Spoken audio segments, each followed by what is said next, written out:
নবীজি সাল্লাল্লাহু আলাইহি সাল্লাম বলেন, যখন মুমিন ব্যক্তি জামাতে নামাজ পড়ার জন্য মসজিদে রওনা হয়, আল্লাহ তাআলা তার প্রতি কদমে একটি করে গুনাহ মাফ করেন এবং একটি করে নেকি দান করেন।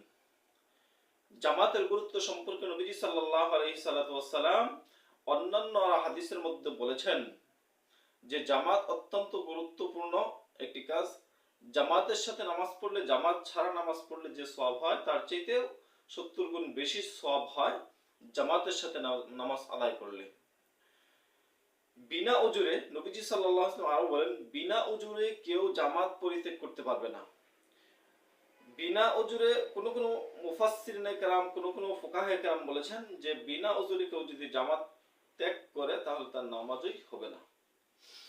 নবীজি সাল্লাল্লাহু আলাইহি সাল্লাম জামাতের গুরুত্ব সম্পর্কে বোঝাতে যেয়ে বলেন যে আমার মনে চায় যে কাউকে একজনকে আমি ইমামতির দায়িত্ব প্রদান করি এবং মহল্লায় ঘুরে ঘুরে দেখি কোন ব্যক্তি জামাতে হাজির হয়নি, তার বাড়িঘর জ্বালিয়ে দিই।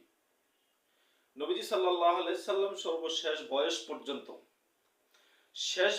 পর্যন্ত যখন মসজিদে আসার মতো শক্তি তার ছিলেন না, দুইজন সাহাবী রাদিয়াল্লাহু তাআলা আনহুর